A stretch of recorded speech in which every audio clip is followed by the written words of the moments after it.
I have a quick question for you. Yourself, as a member of the Independent Jewish Voice, do you feel that the current members of the Israeli government and the U.S. financial backers and weapon suppliers, their current action in Gaza could be along the same lines that members of the Nazi government had done within Warsaw ghettos during the Holocaust? Well, there are a lot of people, a lot of Jews who are very take offense at such comparisons, but I'm also seeing a number of Jews who are raising those comparisons. There's a man named Gerald Kaufman, who's a member of the British Parliament, who was raised as an Orthodox Jew and who has been spending a lot of time in Israel through his adult life, and he made the comparison to the Nazis' behavior in their destruction of the Warsaw Ghetto. And there's a guy named Hajel Meyer, who is an Israeli Holocaust survivor, who has just written a book making that comparison. So people are very sensitive. There's people in general, and Jews in particular, are very sensitive to any comparisons between Israel and Israel's behavior and that of the Nazis.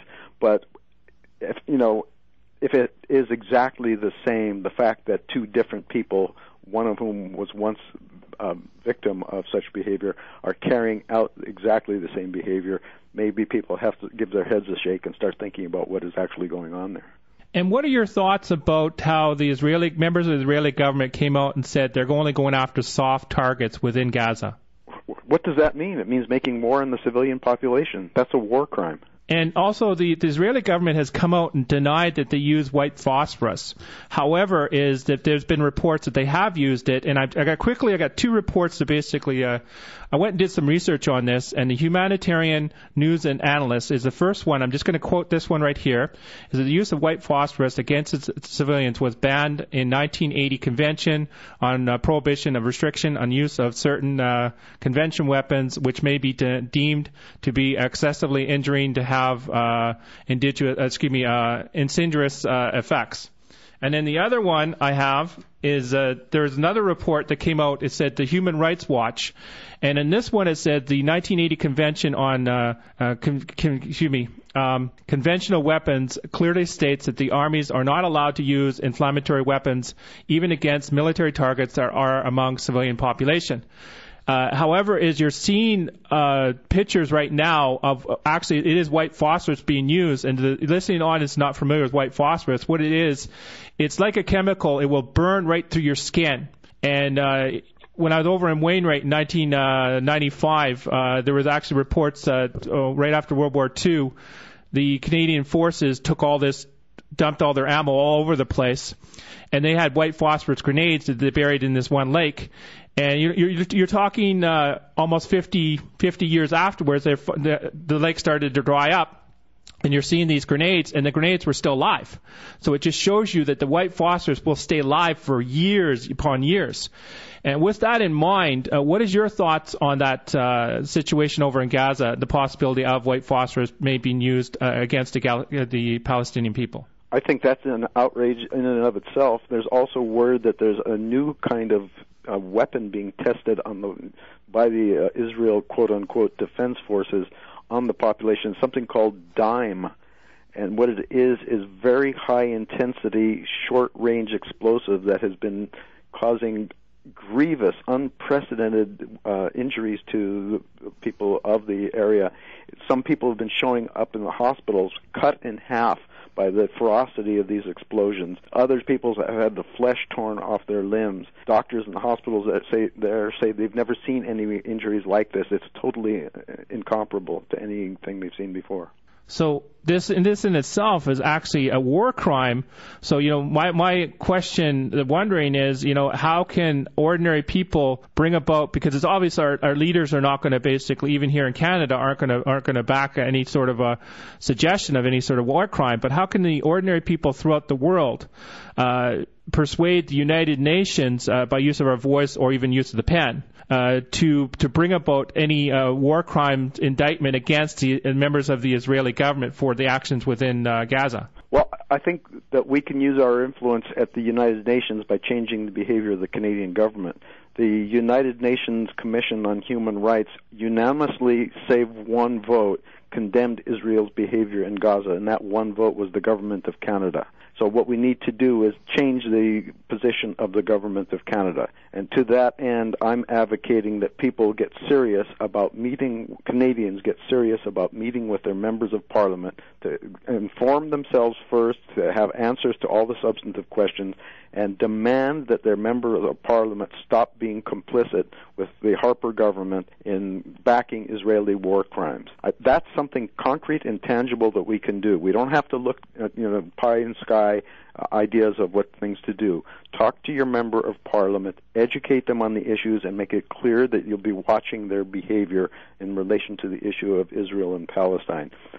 To date, the Harper government has given unqualified support to absolutely every crime that Israel has committed. In 2006, when Israel bombed the civilian infrastructure of Lebanon, leveling it and killing 1,200 civilians, Harper characterized that behavior as a measured response. That's a direct quote. We have to make our politicians realize that that is completely unacceptable to us, and that we demand they change their positions on behavior on this. Well, it's with your last sentence right there, measured response. I wonder what Mr. Harper would think, because the Israeli government, when they bombed Lebanon, they also hit Beirut. And there was an oil refinery just outside of Beirut that they hit. And what it did was it caused an awful lot of environmental damage right on the shoreline there that's going to take years to even repair, even if there is a chance to repair. So what they did was they not only wiped out the infrastructure within Lebanon, they also wiped out the ecology within Lebanon, the fishery and everything. So you're wiping out the whole entire people. That in itself would be, I'd classify that as they're attempting to genocide the people from that area. Well, just think of what they've done recently in Gaza. There's been an international effort to bring relief to the people of Gaza with peace boats that have come from Cyprus. There have been members of the European Parliament. There's been a guy named Jeff Halper who leads the Israel Committee Against Housing Demolitions, and other prominent activists, ex-American Congresswoman Cynthia McKinney were on this. They were trying to bring food and medical supplies to Gaza to run the Israeli blockade. The Israeli Navy bumped their ships, quote-unquote, almost sank the ship, and rather than allow it to bring this humanitarian relief through. I mean, this is just unbelievable behavior, and that we cannot tolerate it any longer.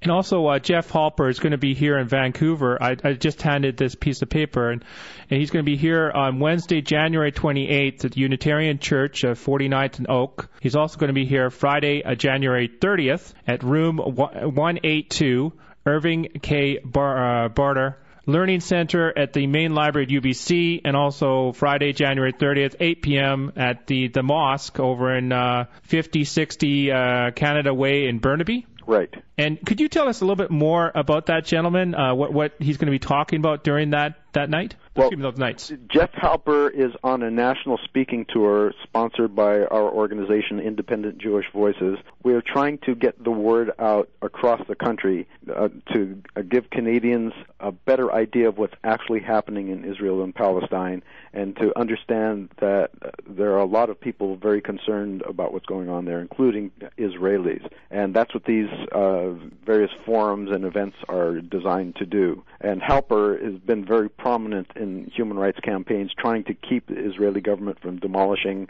Palestinian homes within Israel and in the West Bank and Gaza. And he was on that relief ship that was bumped by the Israeli Navy very recently. I think that if people come out to these events, they'll have their eyes opened as to what is actually going on there. And just for our listening audience right now, could you take the what's going on in Gaza right now and actually compare it to if it happened here in Canada? What would be the conditions here in Canada, so that way the listening audience are able to use their mind to basically open up what's happening in Gaza at this time? I don't think we can imagine anything remotely comparable to what's happened in Gaza.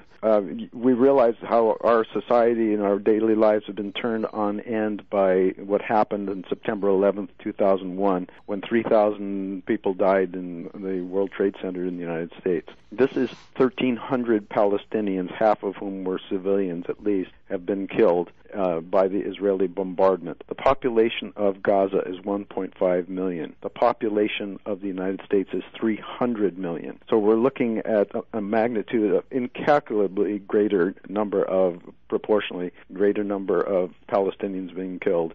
And I don't think we've ever experienced anything remotely like it.